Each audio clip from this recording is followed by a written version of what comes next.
बिस्मिल्लाहिर्रहमानिर्रहीम। नाज़रीन, प्रोग्राम दस्तक में खुशामदीद। मैं हूँ आपकी मेज़बान शीरीन ज़ुल्फ़कार। नाज़रीन, कौमी असम्बली में बजट 2019 सा 2020 बिलाखिर शोर शराबे की नज़र होने के बाद भी और बावजूद भी बिलाखिर मंजूर हो ही गया। इस सिचुएशन में मुल्क की मौजूदा मुआशी हालात के तनाज़ुर में अपोजिशन और हुकूमत का किरदार काफ़ी नुमाया है, लेकिन पाक फ़ौज भी अपनी जानब से पेश दिखाई देती है। इंतहाई अहम जगह यानी कि नेशनल डिफेंस यूनिवर्सिटी में इंतहाई अहम पर्सनालिटी यानी कि सिपह सालार army chief general Qamar Javed Bajwa की जानब से तकरीब से खिताब किया गया, जिनके हमरा DGISPR major general Asif Ghafoor और साथ साथ मुशीर ख़जाना अब्दुल हफीज़ शेख भी उनके हमरा मौजूद थे।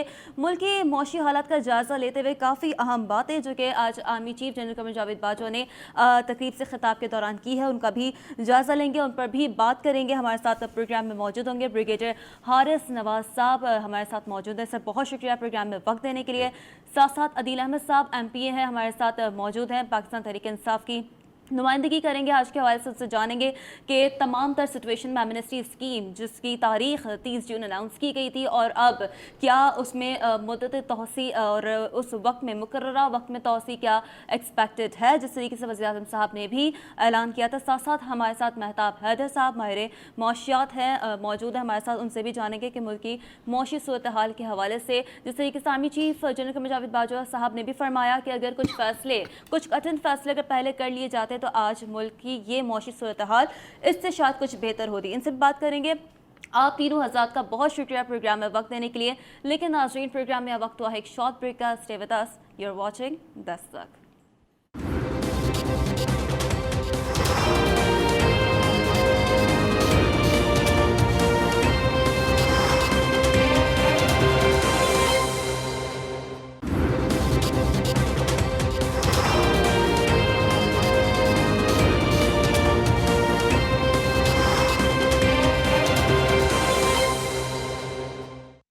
वेलकम बैक नाज़रीन। जिस तरीके से ब्रेक से पहले हम बात कर रहे थे कि नेशनल डिफेंस यूनिवर्सिटी में सिपह सालार army chief general Qamar Javed Bajwa ने आज इंतहाई अहम तकरीब की और अहम खिताब जो कि उनकी जानब से सामने आया है और काफ़ी अहम उमूर जो कि ज़ेर बहस भी आएंगे और उन पर बात भी की जाएगी, गुफ्तगू भी की जाएगी। लेकिन सबसे पहला सवाल ब्रिगेडियर हारिस नवाज साहब हमारे साथ मौजूद है, मैं उनसे करूँगी। सर, हमारी अवाम फ़ौज एक ऐसा इदारा है जिस पे आंखें बंद करके ट्रस्ट करती है। मुल्क की मौशी सूरत हाल के तनाजुर में आज army chief general Qamar Javed Bajwa की जानब से उनकी जानब से ये कहा गया है कि इंशाल्लाह हम इन चैलेंजेस से भी सुरखरू हो जाएंगे। साथ साथ उनकी जानब से ये भी कहा गया है कि कुछ फैसले अगर पहले ले लिए जाते तो शायद आज बेहतरी की उम्मीद रखी जा सकती थी। देखें, बेसिकली प्रॉब्लम ये है कि आर्मी चीफ ने बिल्कुल सही बात की और बहुत मौके पे बात की और ये बहुत इंपॉर्टेंट सेमिनार था जो साल में एक दफ़ा नेशनल डिफेंस यूनिवर्सिटी में, मैं भी वहाँ से ग्रेजुएट हूँ और हमें पता कि इसकी कितनी इंपॉर्टेंस होती है और सारे मुआशी माहिरीन जो थे वहाँ पर मौजूद थे। इशू ये है कि उनका कहने का मकसद ये था कि पिछले 10 साल में जो डिसीजन नहीं लिए गए और जो डिफ़िकल्ट डिसीजन थे जिससे इकॉनमी रिवाइव कर रही थी वो नहीं लिए और डेली रूटीन बेसिस पे, ईयरली बेसिस पे हम काम करते रहे, उससे मुल्क को बहुत नुकसान हुआ। And now army is behind the government of Pakistan और फिर army is behind democratic process of Pakistan और उसमें अगर कोई फ़ैसले लिए जा रहे हैं तो फ़ौज उनको ज़ाहिर है कि सपोर्ट करिए। पर्पज़ ये आर्मी की इन्वॉल्वमेंट बिल्कुल इसमें नहीं है। आर्मी को बहुत काम है, we are busy in operational duties, फिर आपके इंटरनल ड्यूटीज़ हैं जिसमें आपका रद्दुल फसाद है, फिर फाटा में ऑपरेशन हो रहे हैं, बॉर्डर्स पे प्रॉब्लम चल रही हैं, ये बात की। साथ ही आर्मी ने यह कहा कि हम हर स्टेक होल्डर को कंट्रीब्यूट करना है मुल्क की मुआशी तरक्की के अंदर, जिसमें नंबर 1 इशू वाज कि पाकिस्तान आर्मी ने देखा कि हमने बजट में भी we did not demand anything, हमने कहा इसको बिल्कुल यहीं पे फ्लैश कर दें। नंबर 2 ये बताया कि फ़ौज ने साथ ये भी किया कि अपना प्रोफेशनल काम जो उनको सौंपा गया था वो भी पूरा किया, चाहे वो रद्दुल फसाद है या फाटा के ऑपरेशन हैं। 27 चाहे फरवरी है जहाँ पर इंडिया ने स्पेस पॉलिशन की, वहाँ भी उनको सॉर्ट आउट किया। अफ़गानिस्तान की तरफ ईस्टर्न बॉर्डर प्रॉब्लम है वो भी हम कर रहे हैं। तो इसी तरह बाकी कौमी इदारों को भी पाकिस्तान स्टेक होल्डर्स जो हैं उनको मुआशी तरक्की में काम करने की ज़रूरत है। एक तो ये है। नंबर 2 उन्होंने कहा कि देखें, economic military strength of a country rest on economic strength, ये सबसे अहम इशू है। It's a war of economy. कहीं भी दुनिया में आप देख लें, अगर आपके पास इकॉनमी कमज़ोर है, वेपन के जो हार्डवेयर है वो आप नहीं ले सकते हैं, मुल्क को क्राइसिस हैं, तो आप कुछ भी नहीं कर सकते। तो उसके लिए मकसद ये था कि जो CPEC मनसूबा हमारा है जो गवादर में, इसको फ़ौज ने तहैया किया हुआ है कि ये गवर्नमेंट को सपोर्ट करेंगे। चाइना को भी कमिटमेंट दी हुई है, हमने एक एंटी टेररिज्म डिवीजन रेस कर दिया है इसको प्रोटेक्ट करने के लिए। याद रखिए, वी आर एन इस्लामिक मुल्क and we are a nuclear मुल्क, and if we do our economic तरक्की तो उससे क्या होगा, हम अपने फैसले मुल्की मफादात में करेंगे, हम IMF वर्ल्ड बैंक की मर्जी से फैसले नहीं करेंगे। ये हमने इसको निकलना है, इसके लिए उन्होंने ये बातें की हैं और साथ ही साथ ये सबको बता दिया कि सब ने काम करना है, कैसे करना है। आई थिंक ये चीज़ें डिफ़िकल्ट डिसीजन हैं, ये गवर्नमेंट को बड़ा क्लियर पीपल ऑफ पाकिस्तान को स्पेल आउट करना चाहिए कि हमने डिफ़िकल्ट डिसीजन क्या लिए हैं कि जी महंगाई हो गई, डॉलर का रेट बढ़ गया, पेट्रोल की कीमत, ओके डन, व्हाट नेक्स्ट, 1 साल के बाद हम क्या आवाम को रिलीफ देंगे, आवाम को क्या, ये अब हम ख़त्म होना चाहिए। ठीक है, इन चीज़ों को जब देखेंगे फिर पता चलेगा कि कितना पाकिस्तान में पोटेंशियल है। पाकिस्तान के अवाम 1 साल के लिए, 2 साल के लिए अगर कड़वा घूंट पीते भी हैं तो उनको पता होगा उसके बाद what is going to happen. ये अब हमें ज़रूर करने की कोशिश है और इसके लिए responsibility rest with government of Pakistan. बिल्कुल, कड़वा घूंट अगर अवाम पिएंगे तो यकीनन अवाम रिलीफ भी मांगेंगे। अदील अहमद साहब MP हैं, हमारे साथ मौजूद हैं, उनसे भी ज़रा जान लेते हैं। सर, स्ट्रैटेजी पर बात हो रही है, जिस तरीके से कीमतें तो आपने बढ़ा दी है लेकिन अवाम रिलीफ मांग रहे हैं, पाकिस्तान तहरीक इंसाफ के पास क्या स्ट्रैटेजी है आगे अवाम को रिलीफ देने के लिए? बिस्मिल्लाहिर्रहमानिर्रहीम, बहुत शुक्रिया आपने अपने प्रोग्राम में दावत दी, मौक़िफ़ पेश करने का। देखें, जिस तरह से ब्रिगेडियर साहब ने आर्मी एज एन इंस्टीट्यूशन, उनकी जो माशी पाकिस्तान की जो करंट सिचुएशन है, इसमें जो वॉलंटरली बजट उन्होंने इंक्रीज़ नहीं लिया, तो इसी के साथ साथ साइमल्टेनियसली जो हमारी फेडरल गवर्नमेंट है, जो हमारे प्राइम मिनिस्टर हैं पाकिस्तान के, उन्होंने गवर्नमेंट में आते ही ऑस्टेरिटी मेजर्स जो हैं उस पर बड़ा तरजीह दी। लोगों ने बड़ा मजाक उड़ाया कि प्राइम मिनिस्टर हाउस की जो है वो भैंसें बेची, गाड़ियाँ बेची, लेकिन ये एक सिंबॉलिक मैसेज देना होता है कि फ्रॉम द टॉप आपने शुरू करना है ऑस्टेरिटी मेजर्स, क्योंकि हम इस वक्त एक मुख्तलिफ मुश्किल सिचुएशन में हैं और मेरे ख्याल से ये गवर्नमेंट के सारे इदारों को नीचे तक जो है ये फॉलो प्रिंसिपल करना चाहिए। जो हमारे हम अननेसेसरी चीज़ें बजट में रखते हैं उनको रिड्यूस करना चाहिए और फेडरल गवर्नमेंट ने इस पे बड़ा काम भी किया है और चीज़ों को कम करने की कोशिश की है। जो फाटा है हमारा बलूचिस्तान है, उनको शेयर देने के लिए, उनकी डेवलपमेंट के लिए बाकी सूबों का बजट जो है वो कट भी किया गया, डेवलपमेंट के बजट को कम किया गया। अब जो सिचुएशन है इकनॉमिक, मैं कोई माशी एक्सपर्ट नहीं हूँ, मेरे ख्याल से मेहताब साहब बेहतर उस पर रोशनी डालेंगे, लेकिन जो मोटी मोटी चीज़ें हमें समझ आती हैं, हमारी जो हमने जो माशी सूरत हाल इनहेरिट की, उसकी मिसाल अगर हम देना चाहें तो मेरे ख्याल से इस तरह से दे सकते हैं कि हमें इकनॉमिक सिचुएशन पाकिस्तान की ICU के अंदर वेंटिलेटर पर मिली। 1 साल की मेहनत के बाद या 10-11 साल के डिसीजंस के बाद या तगो दो के बाद। सॉरी अदील अहमद साहब, इंटरप्ट इसलिए कर रही हूँ क्योंकि असद उमर साहब ने बीच में ये बात कह दी थी कि हम ICU से मईशत को निकाल चुके हैं, मतलब अवाम को आप लोग ने उम्मीदें 2 बार पहले दिखाई थी। बहरहाल आप कंटिन्यू कर सकते हैं। अब अवाम थोड़ा सा रिलीफ चाह रहे हैं।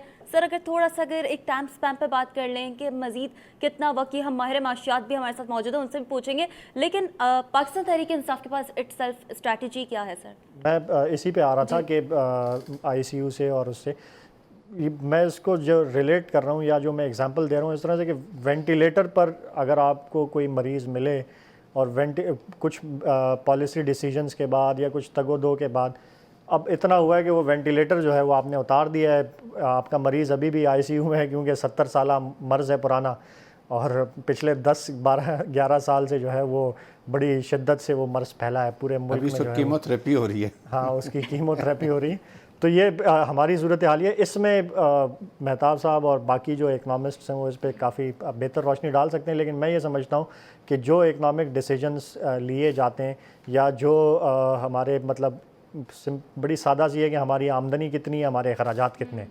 आमदनी कम करना, अखराजात कम करना और आमदनी को बढ़ाने का जो है वो रेमेडियल मेजर्स यही है मेरे ख्याल से। तो आमदनी बढ़ाने के लिए FBR की टैक्स कलेक्शन आपने ठीक करनी है, बढ़ानी है, उसको वाइडन करना है। उसके लिए आपको FBR का एक टॉप प्रोफेशनल बंदा चाहिए था जो पाकिस्तान तहरीक इंसाफ की गवर्नमेंट ने अपॉइंट किया है और मेरे ख्याल से 30 जून तक की जो डेडलाइन दी गई है एसेट डिक्लेरेशंस की, इसके बाद फिर ये जो न्यूज़ है इट विल फर्दर टाइटन और इस टैक्स नेट को ब्रॉडन किया जाएगा। सेकेंडली, जो आपके एक्सपोर्ट्स हैं उसको आपने बढ़ाना है, उसके लिए पाकिस्तान तहरीक इंसाफ की गवर्नमेंट ने इंसेंटिव्स दिए एक्सपोर्ट सेक्टर को। अभी मैं कुछ देर पहले फिगर्स पढ़ रहा था कि हमारी जो एक्सपोर्ट्स टेक्सटाइल सेक्टर जो हमारा है उसको जो रिवाइव करने की कोशिश की गई, उनको जो इंसेंटिव्स दिए गए, तो मेरे ख्याल से कोई अगर गलत ना हो फिगर्स तो 30% कोई उसमें बेहतरी आई है। इसी तरीके से जो हमारा डेफिसिट है वो कम हो रहा है। जो इंडिकेटर्स हैं वो पॉजिटिव हैं, लेकिन चूंकि ये रेमेडियल मेजर्स जो हैं ये टाइम टेकिंग होते हैं, तो अभी 10-11 महीने हुए हैं गवर्नमेंट को। मेरे ख्याल से कम से कम कोई 2 से 3 साल का अरसा जो है वो इसको ऑन ट्रैक लाने में, बेहतर करने में या रिज़ल्ट्स प्रोड्यूस करने में वो लगेगा, और इंशाल्लाह आवाम को जो है वो रिलीफ मिलता हुआ नज़र आएगा। ठीक है। मेहताब हैदर साहब, जिस तरीके से हम बात कर रहे हैं कि इंडिकेटर्स, जिस तरीके से अदील अहमद साहब बता रहे थे कि कुछ पॉजिटिव है, बहरहाल आवाम का रिएक्शन तो हम सबके सामने है, लेकिन जिस तरीके से सख्त फैसले अब लिए गए हैं, एज ए इकॉनमिक स्पेशलिस्ट आप इस चीज़ को किस तरीके से देखते हैं कि जिस तरीके से अगर हम बात कर लें कि पहले अगर कुछ ऐसे इकॉनमिक डिसीजंस ले लिए होते तो शायद आज ये नौबत नहीं आती, तो वो क्या डिसीजंस थे जो अगर हम पहले ले लेते तो शायद आज हमारी इकॉनमी थोड़ी स्टेबल मिलती हमें? रहीम, इकोनॉमिक डिसीजंस जो हैं जो अब लिए जा रहे हैं वो बिल्कुल कहते हैं, डेफिनेटली कहते हैं कड़वे हैं, इसमें कोई शक नहीं है। आवाम इस वक्त काफ़ी प्रॉब्लम में है।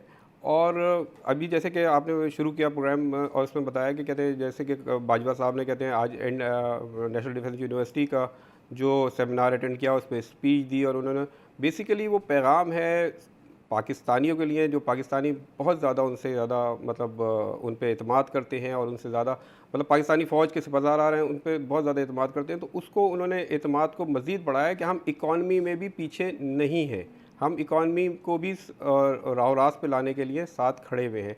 लेकिन इकनॉमिक इंडिकेटर जो एक्चुअली टीम है वो, मेरा अपना जो ख्याल है कि बेसिकली हमारे यहाँ फ़ॉरेन क्वालिफाइड लोगों को इससे क़त नज़र के कहते हैं वो कितने क्वालिफाइड हैं क्या है, लेकिन एक्चुअली हर जहाँ भी कहते हैं वो होता है उसका कहते हैं डिफरेंट वो होता है, माहौल होता है। कहते हैं पाकिस्तान एक बिल्कुल डिफरेंट कंट्री है, आप यहाँ पर कोई दूसरा फार्मूला ला के नहीं फिट कर सकते। कहते हैं यहाँ पर जिस तरह डॉलर इस वक्त गिर रहा है वो मतलब तकलीफ़ दे भी है और हमारे लिए बहुत ज़्यादा प्रॉब्लमेटिक भी है। कहते हैं अब वो IMF की क्या शराइत है मुझे नहीं मालूम कि उन्होंने क्या उसके साथ उन्होंने किया है, लेकिन ये कि बेसिकली डॉलर जो है जब गिरने का मतलब ये है कि हम बहुत सारी चीज़ें लूज़ कर रहे हैं अपनी। कहते हैं इंपोर्ट्स तो हम कहते हैं ठीक है, हम कहते हैं कट डाउन कर लेंगे, बड़ा अच्छा लगता है एफर्ट के जी इंपोर्ट करते हैं, लेकिन उसका हमने कहते हैं कोई सब्सटीट्यूट अभी तक मेरा ख्याल नहीं निकाला। हमारे पास हमारी इंडस्ट्री जो है वो पिछले 2, 4, 5 साल 10 साल में जो उसका हालत हुई है वो सबको पता है कि लोगों ने इंडस्ट्रियाँ बेच के रियल इस्टेट पे कहते हैं अपने आ गए, और रियल इस्टेट जिस तरह आगे बढ़ी अब ठीक है। कहते हैं कि इस वक्त ये कड़वे घूट जो हैं अपना इसमें लिए जा रहे हैं, कहते हैं अपना टैक्स में लिए जा रहे हैं या टैक्स नेट में लाने की कोशिश की जा रही है, ये बिल्कुल सही है। रियल इस्टेट में भी कहते हैं ठीक है कि कर्व लगाना चाहिए, real estate is never good for any economy, ये बिल्कुल रिटन कहते हैं फार्मूला आएगा कि रियल इस्टेट में इन्वेस्टमेंट जब भी होती है इसका मतलब है इकॉनमी जो है आपकी बिल्कुल नीचे चली गई है, क्योंकि लोग हार्ड कंक्रीट में नहीं आ रहे, कोई फैक्ट्री नहीं लग रही, कोई दुकान जो नहीं खुल रही, तो बेसिकली ये कि और दूसरे कि डॉलर डिप्रिसिएशन जो है वो कभी भी एक्सपोर्टर को भी फ़ायदा नहीं पहुंचाता। जो कि लोग कहते हैं बड़े आम फहम कह दिया जाता है कि डॉलर डिप्रिशिएट कर रहा है एक्सपोर्टर के माला माल हो जाएगा। प्रोडक्शन कॉस्ट इतनी तेज़ी से आगे बढ़ती है कि आपको शायद वो एक दफ़ा भी कहते हैं पूरा नहीं मिल पड़ता और वो आपको उसका इफ़ेक्ट जो है बिल्कुल नल एंड वॉइड हो जाता है। कहते हैं तो इसलिए बेहतर ये है कि कहते हैं अभी जो उसमें क्या नाम है अपना इकॉनमी को जो है रिवाइज़ करने के लिए कड़वे घूंट ले रहे हैं, ठीक है कोई मसला नहीं, लें। अगर कहते हैं आवाम भी साथ देने को तैयार है, टैक्स एमनेस्टी स्कीम जो है उसमें भी आवाम जो है वो बढ़ चढ़ के हिस्सा ले रही है। मेरा अपना जो कहते हैं अपना सर्कल है, जो मेरे अपना जितने जानने वाले हैं तो बड़े उससे शौक से ले रहे हैं, और उसमें कहते हैं इसका रिज़ल्ट मेरा ख्याल है बहुत पॉजिटिव होंगे, बल्कि इसका डेट भी थोड़ी सी एक्सटेंड कर दें तो शायद मेरा ख्याल है और ज़्यादा पॉजिटिव रिजल्ट्स होंगे। लेकिन इकॉनमी के इंडिकेटर्स अभी अच्छे नहीं हैं और इसको सही करने के लिए इनको अभी पाकिस्तानी बोर्न इकॉनमिस्ट चाहिए होंगे। ठीक है। फॉरेन क्वालिफाइड जो है वो ठीक है, अच्छी बात है, लेकिन जो पाकिस्तान की इकॉनमी को समझ सके, पाकिस्तान के हालात को समझ सके, हम वो दूसरे फार्मूलाज लाके यहाँ फिट नहीं कर सकते। ठीक है। ब्रिगेडियर हारिस सुहा साहब, जिस तरीके से रीजनल कनेक्टिविटी पे काफ़ी आर्मी चीफ की जानब से जोर दिया गया, उनकी जानब से इस बात को कहा गया कि सिर्फ मुल्क तरक्की नहीं करता बल्कि खित्ता तरक्की करता है। जिस तरीके से आपने सीपैक की भी बात की, तो सीपैक से सिर्फ पाकिस्तान का फ़ायदा नहीं है, हमें ये चीज़ समझने की ज़रूरत है कि खित्ते को कितना फ़ायदा पहुँचेगा इससे। देखें, ये रीजनल कनेक्टिविटी बहुत इंपॉर्टेंट है और ये बड़ी इंपॉर्टेंट उन्होंने बात की थी कि एक तो मुल्क नहीं तरक्की करता, रीजन करता है। इंडिविजुअल तरक्की नहीं करती, नेशन कौम तरक्की करती है। इन चीज़ों को हमें समझना है। अब आप एग्जांपल देखें, अगर हम सी पैक जो गवादर का मनसूबा अगर हमारा कामयाब हो जाए, जस्ट सी द इम्पोर्टेंस की पाकिस्तान की इंपॉर्टेंस कितनी बढ़ जाएगी। जब बाकी मुल्कों की आपके मुल्क में इन्वेस्टमेंट आती है, उनके मुआशी इंटरेस्ट आ जाते हैं, तजारती इंटरेस्ट आ जाते हैं, फिर उस मुल्क को दूसरा मुल्क कोई अटैक टुक नहीं कर सकता, क्योंकि बहुत से मुल्क की उसमें इकॉनमी और इन्वेस्टमेंट इन्वॉल्व होती है। सेकंड ये कि इशू ये है कि सी पैक अगर बन जाता है, कामयाब हो जाता है, जिसके लिए पाकिस्तान की फ़ौज और हुकूमत डिटर्मिन्ड है, तो इससे पाकिस्तान को बहुत ही बूस्ट मिलेगा। जॉब अपॉर्चुनिटीज़, चाइना के इंटरेस्ट देखें कितना डेवलप हो जाएगा कि चाइना को अगर वो लॉन्ग रूट से जाते हैं, इंडियन ओशन आता है, फिर उसके बाद मलाका स्टेट्स आती हैं, फिर उसके बाद साउथ चाइना सी आता है, फिर उसके बाद चाइना में जाके लेके जाए 41 डेज़ का 1 राउंड ट्रिप है सी का। और अगर वो काशगर से आते हैं तो 7 to 8 डेज़ के अंदर वो पाकिस्तान में वहाँ गवादर में बाय रोड आ जाते हैं। वहाँ पर बहुत प्रॉब्लम्स हैं उनको, वहाँ पर ज़ाहिर साउथ चाइना सी की वजह से बहुत थ्रेट है, अमेरिका की तरफ से भी है, बाकी दो मुल्क जो एरिया को क्लेम करते हैं उनके भी इंटरेस्ट हैं। यहाँ सिक्योर रूट आ जाता है, तो फिर उसके बाद यहाँ से पूरा चाइना जो ऑयल इम्पोर्ट करता है 60% मिडल ईस्ट से, वो यहाँ से पाइपलाइन से चाइना चला जाएगा। फिर यहाँ पर अगर किसी स्टेज पे आगे चाइना चाहता है, वो यहाँ पोर्ट डेवलप कर लेता है और एक जो हम कहते हैं ये बहरी अड्डा बना लेते हैं, उससे बहुत फ़र्क पड़ेगा। ये उनके तहफ़्फ़ुज़ात हैं अमेरिकन के, जिसकी वजह से वो चाहते हैं कि पाकिस्तान में ट्रबल रहे। पाकिस्तान के अंदर जो उनका नैरेटिव है, जो इंडिया का भी नैरेटिव है दूसरे मुल्कों का, वो ये है कि पाकिस्तान की फ़ौज और पाकिस्तान की अवाम में जो एतमाद है उसको ख़त्म कर दिया जाए। बिल्कुल वही बात आज आर्मी चीफ साहब की जान से भी कही गई कि खौफ की फ़ज़ा कम होनी चाहिए। इस वक्त अकील करीम बेदी साहब ने भी हमें ज्वाइन किया, अपने प्रोग्राम में वेलकम करेंगे। उनसे भी ज़रा कारोबारी हजरात इस वक्त क्या मौक़िफ़ रखते हैं वो जानेंगे, कि आज स्टेक होल्डर्स की बड़ी तादाद वहाँ पर तकरीब में मौजूद थे। मिनिस्टर ख़जाना अब्दुल हफीज़ शेख साहब ने भी उनसे एड्रेस किया था। काफ़ी चीज़ें जो कि उनकी जान से कही गई और आज आर्मी चीफ साहब की जान से भी इस बात का जिक्र किया गया कि जितने आसानियाँ पैदा की जाएंगी उतना कारोबार करने में भी आसानियाँ होंगी। अकील करीम बेदी साहब, आप किस तरीके से देखते हैं, क्या एक्सपेक्टेशंस रखते हैं हुकूमत की जानब से कि मज़ीद आसानियाँ पैदा की जाएंगी, और आप लोग की जान से मज़ीद क्या तहफ़्फ़ुज़ात रखे गए हैं सर? देखें, इस वक्त सारे लोग एक पेज पे हैं अगर आप देखने जाएं तो, और इस मुल्क की इकोनॉमी के ऊपर काम हो रहा है। अब जितने मार्केट में जो भी फिगर्स हैं उसमें कोई फजिंग नहीं है, एक्यूरेट फिगर है।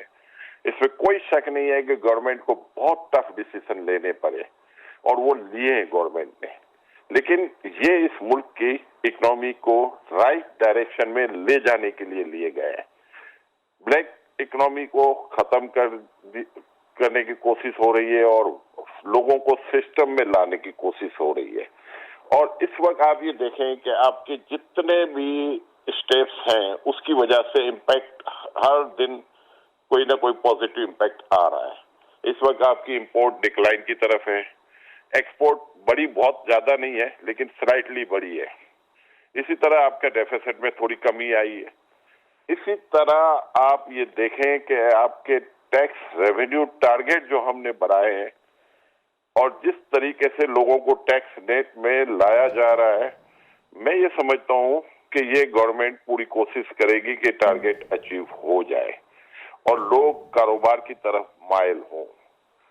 फिलहाल हम ये देख भी रहे हैं कि डॉलराइजेशन का भी एक हवा बनी हुई है, लेकिन आज वहां भी रुपये को स्ट्रॉन्ग देखा गया और अगर इसी तरह 2-3 दिन रुपये स्ट्रॉन्ग रहेगा तो मैं समझता हूँ लोग जो घरों में डॉलर लेके बैठे हैं और वो पैसा अपना वाइट करवा रहे हैं और वो सिस्टम में आ जाएंगे। तो मेरा ख्याल है कि इस सबसे बड़ी बात, कल एनडीयू का प्रोग्राम था, उसमें आर्मी चीफ भी थे और वो भी कह रहे हैं कि हमने मुश्किल डिसीजन लिए हैं, लेकिन हमारी ख्वाहिश है कि इकोनॉमी राइट डायरेक्शन पे जाए। हमारे सारे इकोनॉमिक मैनेजर दिन रात मेहनत कर रहे हैं, प्राइम मिनिस्टर साहब दिन रात मेहनत कर रहे हैं और ये जितने हमने डिसीजन लिए हैं इसका पॉजिटिव इम्पैक्ट आएगा और आने वाला दिन मैं समझता हूँ पाकिस्तान के लिए बेहतर दिन होगा। ठीक है, थोड़ी बहुत महंगाई जरूर होगी, लेकिन अगर बिजनेस एक्टिविटीज बढ़ जाती है तो शायद लोगों को इनकम लोगों की बढ़ेगी तो ज्यादा इम्पैक्ट नहीं आएगा। लेकिन आने वाले दिन में मैं समझता हूँ चीजें ज्यादा बेहतर होती हुई दिख रही है। अगर 6, 7, 8 महीने हो सकता है टफ हो, लेकिन मेरा ये ख्याल है कि एक दफा रेवेन्यू कलेक्शन पॉजिटिव जोन में चला जाता है, डेफिसिट में स्लाइटली भी कमी आ जाती है, तो मैं समझता हूँ कि हम इन चीजों से काफी बेहतर रिजल्ट देखेंगे। बिल्कुल। अकील करीम नेडी साहब, जिस तरीके से वहाँ जो स्टेक होल्डर्स यकीनन मौजूद थे, उनकी जानिब से भी एक पॉइंट जो रखा गया कि किसी भी कारोबार को शुरू करने के लिए 18 NOCs जो है वो लेने पड़ते हैं। थोड़ा सा आप लोग की जानिब से इस सिलसिले में भी आसानी की उम्मीदें रखी गई हैं। सर, मौजूदा हालात में क्या डिफ़िकल्टीज़ हैं और आगे आप लोग क्या एक्सपेक्ट करते हैं इसी सिचुएशन में कि अगर वो चीज़ें एड्रेस होती हैं, वो चीज़ें अगर उस पर इम्प्लीमेंट होता है तो मज़ीद कितनी आसानियाँ पैदा हो सकती हैं? देखिए, जब गवर्नमेंट आई थी, नई गवर्नमेंट, तो कंट्री के हालात बहुत अच्छे नहीं थे। ठीक है, सिचुएशन ऐसी थी कि शायद दिख नहीं रहा था कि आप अगले 3-6 महीने सरवाइव करोगे कि नहीं करोगे। आपके दोस्तों ने आपको सपोर्ट किया, मदद की आपकी उन्होंने। अब आप IMF की तरफ भी जा रहे हैं। IMF से पैसा जब मिलेगा तो बाकी world bank, Asian development bank, वहां से भी आपको पैसा मिलना शुरू हो जाएगा। लेकिन ये क्रेडिट कोई हमारी इकोनॉमी के लिए कोई अच्छी चीज नहीं है। अगर हम इन पैसों को रीपेमेंट में यूज करें और उसको बिला वजह खर्च ना करें। देखिए, हमारी प्रोजेक्ट, हमारी इलेक्ट्रिसिटी की तकरीबन कैपेसिटी 37,000 पे पहुंच चुकी है और हमारी पिक पे डिमांड 24,000 होती है। इलेक्ट्रिसिटी भी हमारे पास सरप्लस है। हमें कुछ पावर मैनेजमेंट के लिए कोई ना कोई ऐसे स्टेप्स लेने चाहिए जिसकी वजह से ये हमारा पैसा जो जाया हो रहा है उसको रोका जाए।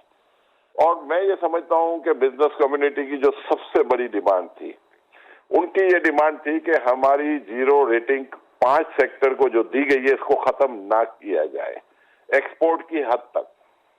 मैं समझता हूं उनकी डिमांड सही थी, लेकिन इकोनॉमिक मैनेजर ये समझ रहे हैं कि उसकी वजह से मिसयूज हो रहा है और जो लोकल सेल जो 1000 अरब रुपए की है उससे हमें टैक्स कलेक्शन नहीं हो रहा। और जब प्राइम मिनिस्टर से हमने ये सवाल किया तो प्राइम मिनिस्टर से हमने यही कहा कि अगर एक्सपोर्टर को रिफंड नहीं मिला और अगर उनको रिफंड नहीं मिला और उनकी कैपेसिटी नहीं बन पाई एक्सपोर्ट करने की, तो हो सकता है एक्सपोर्ट को नुकसान हो। तो प्राइम मिनिस्टर साहब ने ये वादा किया है कि मैं FBR के मामला खुद देखूंगा। अगर हम इनको रिफंड नहीं दे पाए तो ये जो पॉलिसी हम इंट्रोड्यूस कर रहे हैं इसको हम रिवर्स कर देंगे।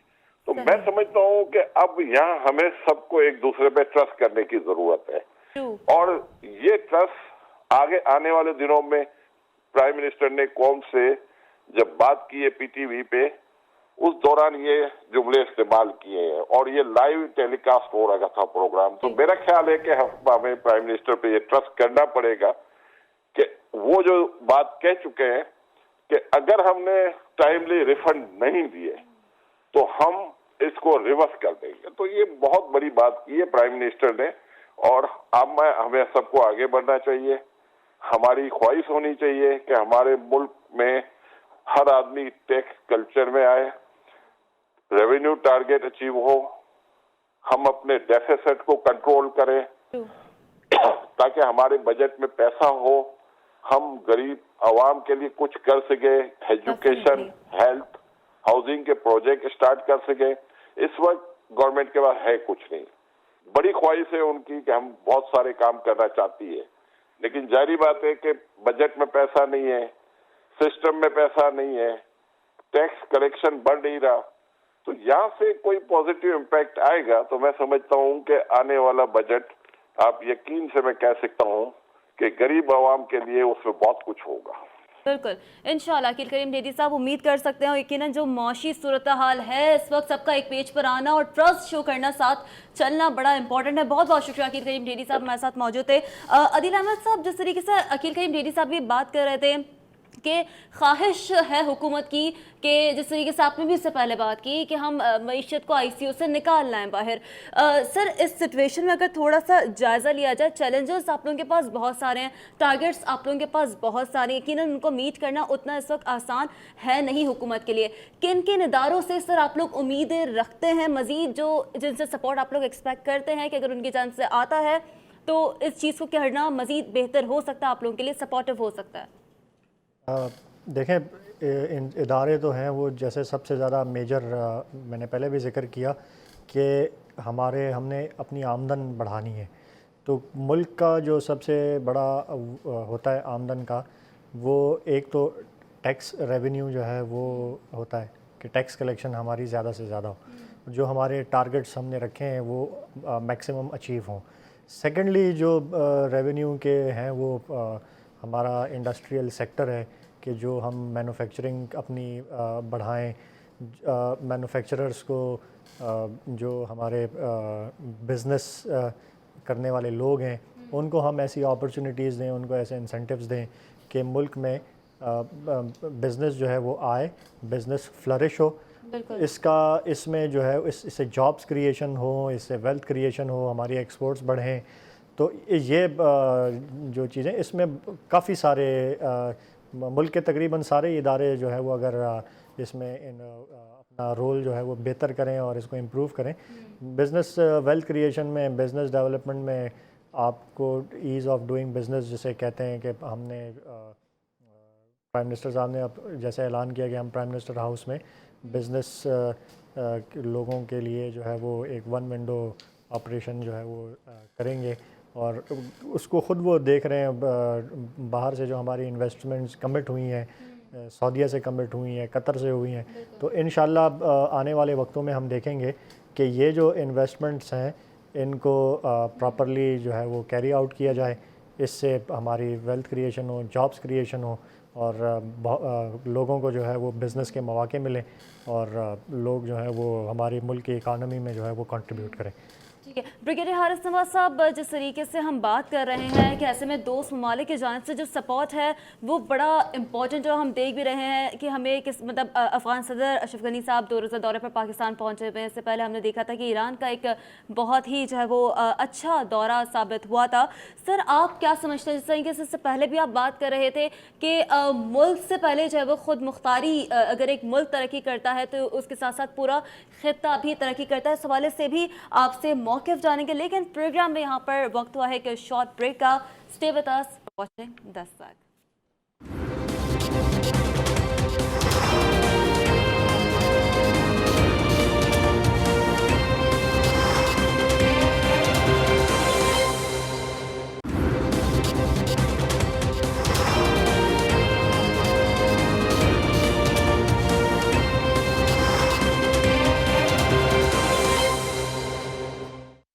वेलकम बैक नाज़रीन। ब्रिगेडियर हारिस नवाज साहब, जिस तरीके से ब्रेक से पहले हम बात कर रहे थे कि आर्मी चीफ साहब की जानिब से भी जो कहा गया है कि अब ये स्टेटमेंट है और ये वक्त है कि इलाक़ाई राबतों को फ़रोग देने का वक्त आ गया है। सर देखें, ये एक बहुत इंपॉर्टेंट बात है। वजह ये है, आप ये देखेंगे अगर गवादर पोर्ट हमारा ऑपरेशनलाइज हो जाता है और सीपेक मंसूबा जैसे इट्स स्टेप 1, उसके बाद बहुत ज़्यादा बेल्ट रोड इनिशिएटिव आगे चलने हैं, बहुत ज़्यादा जाना है, उससे किस किस मुल्क के इंटरेस्ट होते हैं। एक आपके सामने यूनाइटेड अरब एमिरेट्स की इन्वेस्टमेंट आ रही है, सऊदी अरब आपके पास $20 अरब की इन्वेस्टमेंट कर रहे हैं, Qatar is also interested to do investment. उसके बाद रशिया इज़ वेरी कीन के यहाँ पर इंटरेस्ट लाना चाहते हैं। इवन ईरान ने कह दी कि हम इस पोर्ट को इस्तेमाल करना चाहते हैं।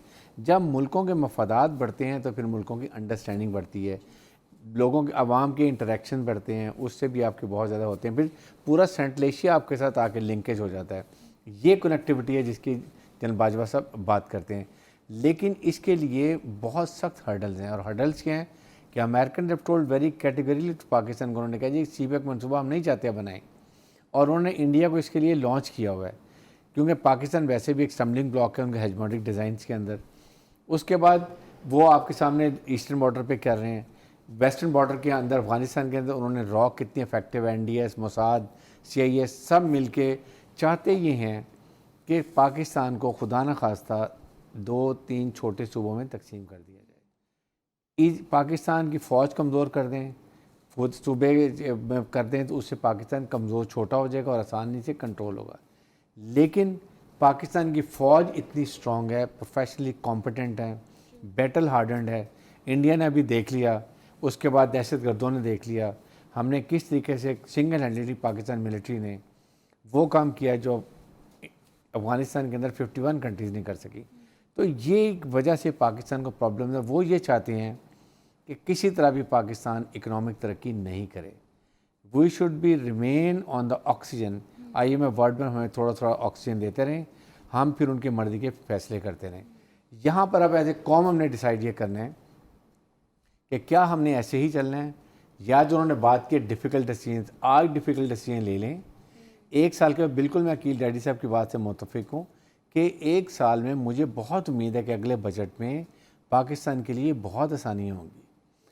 किसी को भी डाउट नहीं है प्राइम मिनिस्टर पाकिस्तान के ऊपर। He is a very clean person, he is a doer, he has done and he is worried for Pakistan. सिर्फ द आंसर इज़ कि आपको अपनी टीम को लेकर चलो। कम्युनिकेशन गैप जो अवाम में है ना, ये जो अभी एमनेस्टी स्कीम आ रही है उसकी हम बात करते हैं, या ये जो डिफ़िकल्ट डिसीजन है, लोगों को बताएं कि क्या डिसीजन ले लिए हैं, उसके नताइज कब तक निकलेंगे, ताकि लोगों को पता चले कि उनके लिए हम क्या करने जा रहे हैं। यंग लोग हैं, जॉब अपॉर्चुनिटीज़ नहीं हैं, उसके बाद आपके साथ हॉस्पिटल्स हैं, हेल्थ है, इंडस्ट्रियल डेवलपमेंट चाहिए। इंडस्ट्रियल डेवलपमेंट होगी तो फॉरेन इन्वेस्टमेंट आएगी, फिर नेशनल सिक्योरिटी की आपकी इंटरनल सिक्योरिटी स्टेबिलिटी होनी चाहिए, तभी लोग बाहर से पैसा लेके आएंगे पाकिस्तान में। ये सारी मल्टीपल चीज़ें हैं जिसके लिए फ़ौज हुकूमत बैठ के बहुत ज़्यादा काम कर रही है, और सिर्फ पाकिस्तान के इंटरेस्ट के अंदर, पाकिस्तान के लिए। We have to be very very optimistic about it. और as a true Pakistani, I am not in politics, I feel मैं कि ये पाकिस्तान के लिए इंशाल्लाह बहुत बेहतर होगा। लेकिन कौम को इन्फॉर्म करें, कौम को बताएं। जैसे मिलिट्री ने जिस दिन 26 फरवरी को इंडिया ने स्पेस वॉलेशन की, तो उसी वक्त DGISPR ने एक प्रेस ब्रीफिंग की और कौम को आगाह किया। 27 फरवरी को फिर बताया कि व्हाट इज़ हैपनिंग, हमने क्या किया है, उन्होंने क्या किया और अभी हम क्या करेंगे, और इंडिया को वार्निंग भी दी। इस तरीके से जो, और इंडिया में यही प्रॉब्लम है कि वहाँ पर कम्युनिकेशन गैप था। तो ये चीज़ें साथ साथ अगर लेके चलेंगे, मेरे ख्याल में बहुत पूरी उम्मीद है कि पाकिस्तान के लिए आइंदा के लिए बहुत बेहतरी होगी। मेहताब हैदर साहब, जिस तरीके से ब्रिगेडियर हारिस नवाज साहब ये बात कर रहे थे कि फ़ॉरेन इन्वेस्टमेंट्स इस वक्त बड़ी इंपॉर्टेंट हैं, और अगर इस तनाज़ुर में बात की जाए how beneficial it could be in digits, जो इस करंट मौशी सूरत हाल के मद्देनज़र बेनिफिशियल साबित हो सकती है और सहारा दे सकती है, कितना टाइम स्पैन जो है वो हम काउंट कर सकते हैं, और मज़ीद किन एरिया से हम एक्सपेक्ट कर सकते हैं सर ये स्पॉट?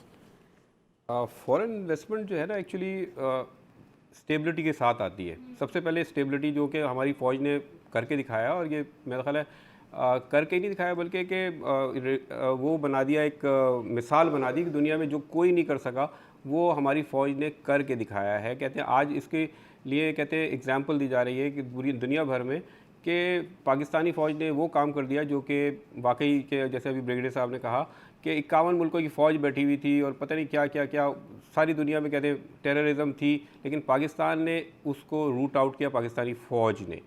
तो अब जो फॉरेन इन्वेस्टमेंट है वो ज़ाहिर बात है इसमें बहुत की प्लेयर है, इसमें डेफिनेटली कहते हैं, लेकिन foreign investment should come to Pakistan और any country with the benefit of Pakistan.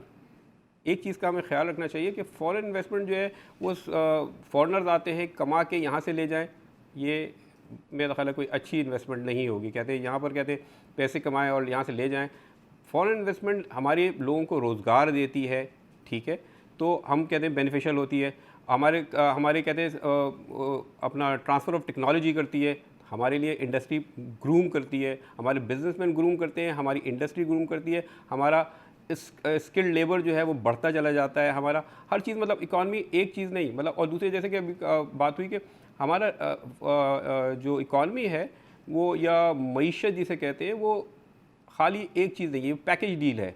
इसमें आपके फॉरेन अफेयर्स भी कहते हैं काउंट होता है, आपके कहते हैं फॉरेन रिलेशंस भी काउंट होते हैं, आपके कहते हैं सारी चीज़ें काउंट होती हैं। जब आप इंटीरियर आप जैसे आपका वो हैगा कि ज़ाहिर बात है आपके घर की सूरत हाल कैसी है, अगर आपकी सूरत हाल ख़राब है कोई आपकी तरफ नहीं देखेगा, टूरिज़्म आपकी तरफ नहीं होगा। टूरिज़्म बिल्कुल गेटवे टू इन्वेस्टमेंट है। जब टूरिस्ट आता है तो वो पहले देखता है कि ये क्या वाकई इस काबिल है कंट्री कि यहाँ पर कुछ काम भी किया जा सकता है या नहीं। उसके बाद वो कहते हैं सोचता है हाँ जी ये जगह अच्छी है, तो उसके बाद फिर वो कहते हैं आगे बढ़ के कहता है कि इसमें क्या क्या किया जा सकता है। बिजनेस में नहीं आता है, कहते हैं पैसे जिसके पास होते हैं वही टूरिस्ट होते हैं ना, खाली कहते हैं नहीं आता। तो इसी तरह कहते हैं अब जब आप फॉरेन रिलेशंस हैं, अब आप टेक्सटाइल सेक्टर ले लें, जैसे कि यहाँ पर बड़ा वो किया जाता है टेक्सटाइल सेक्टर। हमारे पास 3 मंडियाँ रही हैं, कहते हैं मतलब अमेरिका, यूरोप, कनाडा। इसके अलावा पिछले 70 साल में कोई मंडी नहीं ढूंढी गई हमारे लिए।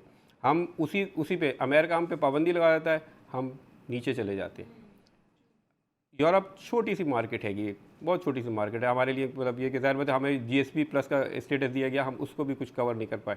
लेकिन मईशत वही मैंने कहा ना कि बेसिकली अगर हमने कहते हैं दोस्ती बढ़ाई चाइना से या हम ईरान से बढ़ाते हैं, हम वहाँ पर टेक्सटाइल की एक्सपोर्ट के हमारे क्या ऑर्डर्स हैं, हम क्या हमारी एम्बेसीज़ ने क्या काम किया है उन पर, कहते हैं ये सारी चीज़ें पैकेज डील के साथ आएंगी। कहते हैं हमारे फॉरेन ऑफिस जो है वो कितना काम कर रहे हैं हमारी ट्रेड को बढ़ाने के लिए।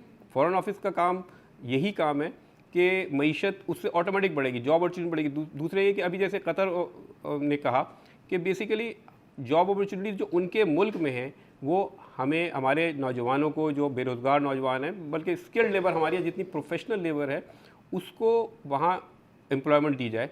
मतलब ये कॉन्ट्रैक्ट्स होते हैं, ये भी एक फॉरेन रिलेशन का फिर वही कहते हैं आ जाता है कि अगर हमारे अच्छे ताल्लुकात होते हैं और हम कहते हैं लोग हम पे ट्रस्ट करते हैं, तो लोग हमारे आदमियों को, हमारे जो सिटीजन्स हैं पाकिस्तानी सिटीजन्स को दुनिया में हाथों हाथ लिया जाता है कि, और उसके साथ हमारी इकॉनमी खुद ब खुद, जो हमारा सबसे ज़्यादा रेवेन्यू जनरेशन होता है वो हमारे कहते हैं जो फॉरेन रेमिटेंस है और एक्सपोर्ट, 2 सबसे बड़े जो हमारे वो हैं वो फॉरेन रेमिटेंस, इन जो हमारे कहते हैं एक्सपेट्रिएट हैं पाकिस्तानी, और प्लस ये जो हमारे कहते हैं एक्सपोर्ट्स है। तो इन दोनों में हमारे फॉरेन अफेयर जो है उसका बहुत बड़ा काम हैगा। तो हमें बेसिकली ये है कि इन पे तवज्जो दी जाए और इसको साथ मिला के किया जाए। तो आई थिंक तो अब जैसे हमारी फ़ौज जो है उसको कहते हैं पूरा बैकअप कर रही है और कॉन्फिडेंस भी दे रही है, तो जाहिर बात है उससे मेरा ख्याल है बेहतरी की अब काफ़ी नज़र आ रही है। बिल्कुल बेहतरी की उम्मीदें रखी जा सकती है। बहुत बहुत शुक्रिया महताब हैदर साहब हमारे साथ माहिर माशियात मौजूद थे, ब्रिगेडियर हारिस नवाज साहब हमारे साथ मौजूद थे और अदील अहमद MPA हैं, साथ साथ अकील करीम मेरी साहब ने भी हमें ज्वाइन किया था। आप तमाम हजरात का बेहद शुक्रिया। नाज़रीन, इसी के साथ प्रोग्राम का वक्त यहाँ पर ख़त्म हुआ है, मुझे दीजिएगा इजाज़त, अपना रखिएगा ख्याल, अल्लाह हाफ़िज़।